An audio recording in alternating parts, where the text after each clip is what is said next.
Assalamualaikum warahmatullahi wabarakatuh. Perkenalkan, nama saya Nur Fadila dengan NIM 20230110104001. Di sini saya dari kelas PGMIA akan menjelaskan tentang kerusakan dan perubahan alam guna memenuhi tugas akhir mata kuliah IPA. Baik, di sini yang pertama saya akan menjelaskan tentang definisi kerusakan dan perubahan alam. Nah, kerusakan alam itu merujuk pada segala tindakan yang dilakukan manusia yang mengakibatkan dampak negatif pada lingkungan alamiah. Sementara perubahan alam merujuk pada perubahan yang terjadi secara alami di lingkungan tanpa campur tangan manusia. Nah, contoh kerusakan alam yaitu yang pertama, deforestasi. Deforestasi adalah tindakan menebang hutan secara besar-besaran untuk keperluan pertanian, perkebunan, dan industri.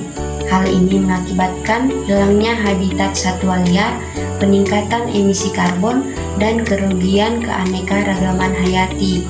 Yang kedua yaitu polusi udara, air, dan tanah. Polusi udara terjadi akibat emisi gas beracun dari kendaraan bermotor, industri, dan pembakaran sampah. Polusi air terjadi dari limbah industri dan domestik yang mencemari sungai dan laut. Polusi tanah disebabkan oleh pembuangan limbah berbahaya yang merusak kesuburan tanah. Yang ketiga yaitu overfishing, yaitu penangkapan ikan secara berlebihan tanpa memperhatikan keberlanjutan sumber daya ikan menyebabkan terancamnya keberlangsungan ekosistem laut dan kelestarian spesies ikan. Yang keempat itu pencemaran plastik. Pencemaran plastik menyebabkan kerusakan ekosistem laut, terutama mikroplastik yang merusak kehidupan laut dan masuk ke rantai makanan manusia. Nah, selanjutnya itu contoh perubahan alam. Yang pertama, perubahan iklim.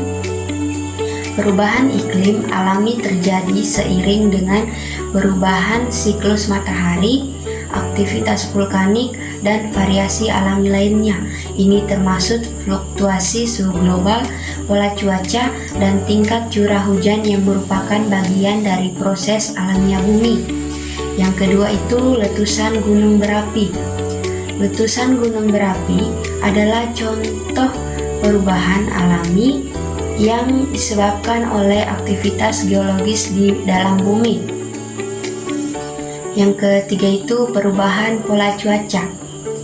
Perubahan alam dalam pola cuaca termasuk angin, hujan, musim, dan cuaca ekstrim dapat terjadi secara alami tanpa campur tangan manusia.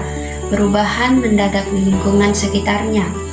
Nah, selanjutnya itu dampak kerusakan dan perubahan alam.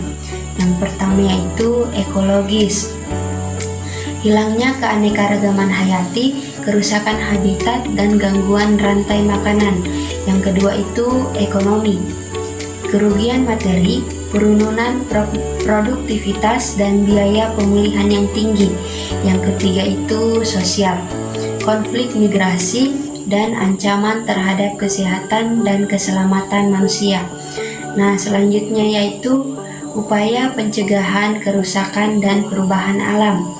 Yang pertama itu konservasi, yaitu melestarikan sumber daya alam dan ekosistem yang ada. Yang kedua yaitu daur ulang, yaitu mengurangi, menggunakan kembali, dan mendaur ulang sampah. Yang ketiga yaitu edukasi, yaitu meningkatkan kesadaran masyarakat tentang pentingnya menjaga lingkungan. Yang terakhir itu teknologi bersih, yaitu mengembangkan teknologi yang ramah lingkungan dan berkelanjutnya. Mungkin itu saja yang bisa saya jelaskan. Kesimpulannya yaitu kerusakan dan perubahan alam dapat menyebabkan dampak yang serius bagi ekosistem dan kehidupan. Maka dari itu, semua pihak, baik pemerintah, swasta, maupun masyarakat, harus berperan aktif dalam menjaga dan melestarikan alam dan lingkungan. Sekian dari saya. Wassalamualaikum warahmatullahi wabarakatuh.